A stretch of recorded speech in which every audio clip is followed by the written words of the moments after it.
Hello, I'm Simon Whistler, you're watching TopTenzNet, and in the video today we're looking at the top 10 misconceptions about world cultures. Let's get started. There are billions of people in the world, and all of them are individuals with their own unique identities. With so many people to keep track of, and a much smaller corresponding number of cultures, humans invented stereotypes and other generalities as an attempt to understand large groups of people more easily. Over the years, this has led to a lot of confusion, hilarity, and strife around the world. The truth is that most stereotypes started due to some misconception or something that was lost in translation, and aren't really all that accurate for the individuals from the culture in question. Often, what we think we know about people is wildly inaccurate, and sometimes the truth is far more interesting. Number 10. Australia was originally a penal colony for hardened criminals.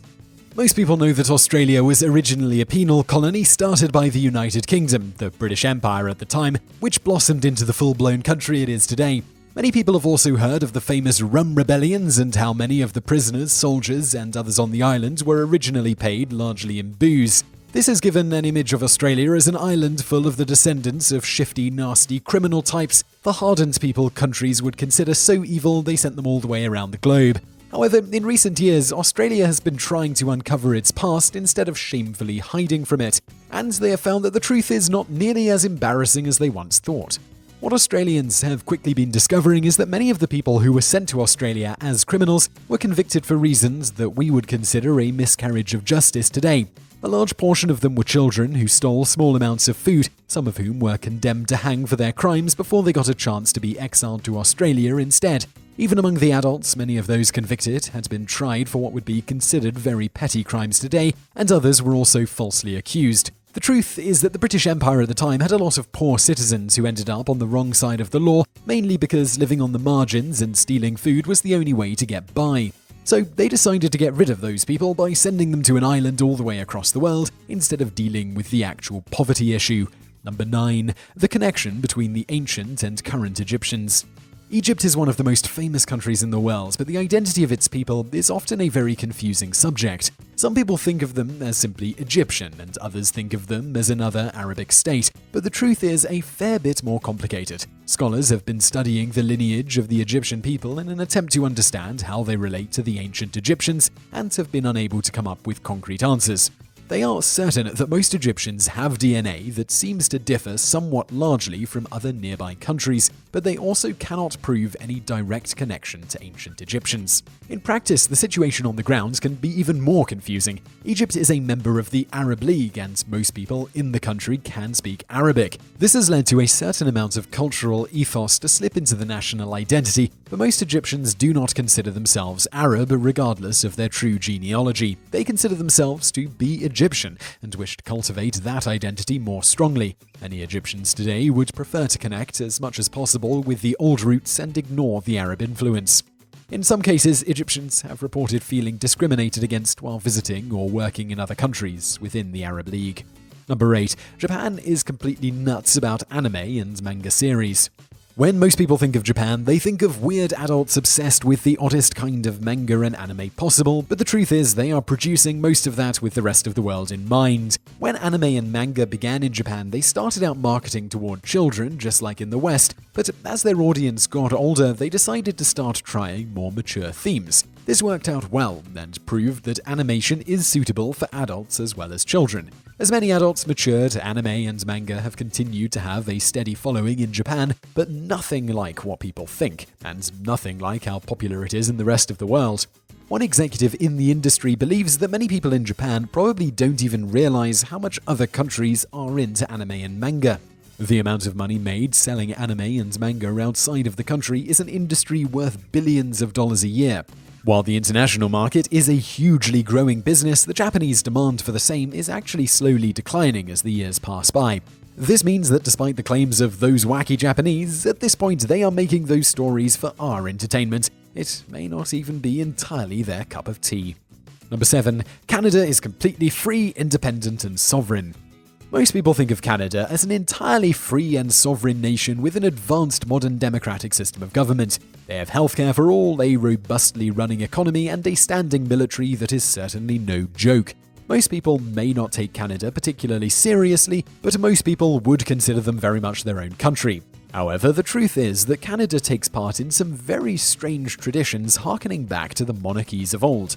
The Queen of England is also considered the Queen of Canada, for whom she is considered to be a constitutional monarch, like she is in England. She is the Colonel-in-Chief of most of the armed forces and visits the country more than any other.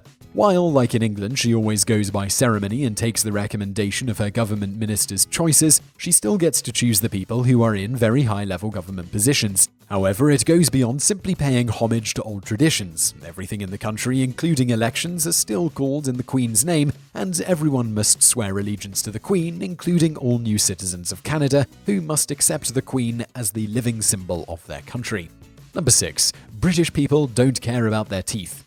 Around the world, apart from being known for drinking tea and trying to take over the world, the British are also famous, or rather infamous, for having some of the worst oral hygiene among all developed countries. The claims are that the British have plenty of money to do so, have the proper health infrastructure, and just don't really care. They get their teeth misshapen, brown and rotting, and would practically let the suckers fall out of their mouths if they didn't actually need them. Jokes about British teeth have been popularized by shows like The Simpsons and almost everything else. However, the truth behind this claim is a bit more complicated. While the average British teeth may appear misshapen to an American, they also have a different idea when it comes to teeth in general.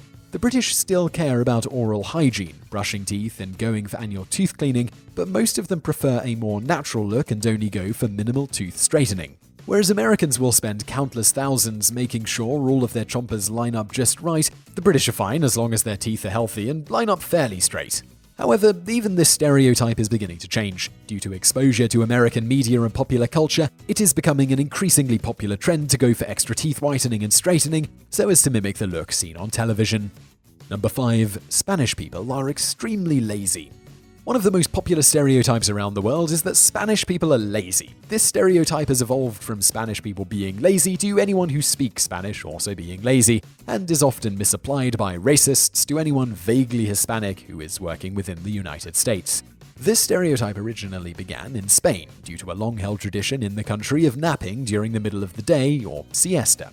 If you ask most people, they will tell you that in the early afternoon, Spaniards take 3 hours off to go take a break and nap to get some rest before going back to work. This has created a reputation as a people who don't really care about hard work and would rather spend their time resting. However, the truth is that the traditional siesta is not only becoming less and less of a reality, but that Spaniards may still be running themselves into the ground harder and faster than the people of most nations. The siesta was originally designed to give people some respite during the hottest hours of the day, but now is rarely used to actually get any sleep. And due to the 3-hour break during the day, Spaniards tend to get up much earlier for work and leave work much later than those in other countries. This has led many in Spain to seek reform in recent years, as some believe that an incredibly long workday with long fragmented breaks in between is not really good for anyone. It may be a long time before there is change though, as the siesta and the long workday are an entrenched part of Spanish culture. Number 4. Black people and their alleged love of fried chicken. If most people ask you what kind of foods black people like, you will likely get a lot of answers that generally describe southern comfort food. This should not be surprising, as the majority of black people who were brought to this country spent much of their time in the South as slaves, and even after being freed, money would have been tight, so the majority of people would have settled nearby. However, if you asked for 2 specific foods, the most common you'll always hear are fried chicken and watermelon. This has led some people to wonder over the years if there is actually any truth to this stereotype at all, or if it is just a southern myth.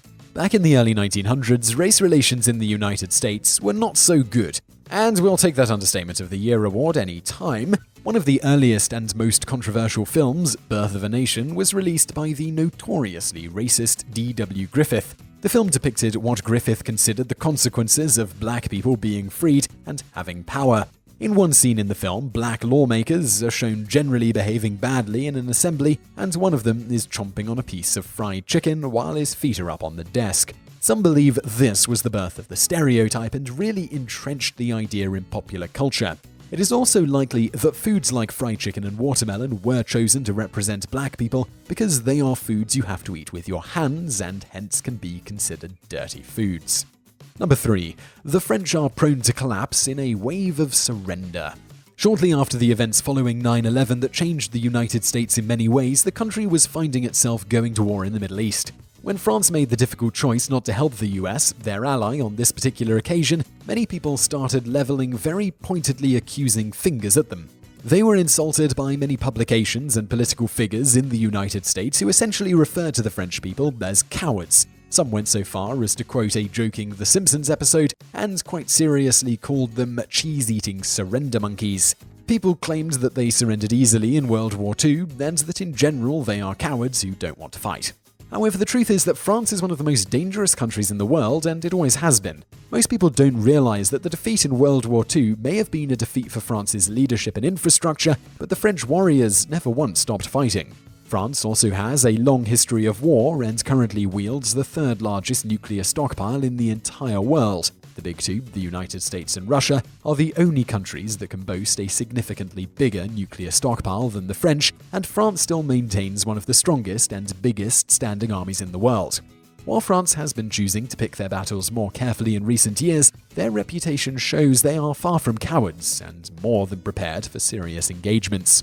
Number 2. The island of Jamaica is a 24/7 weed lover's paradise.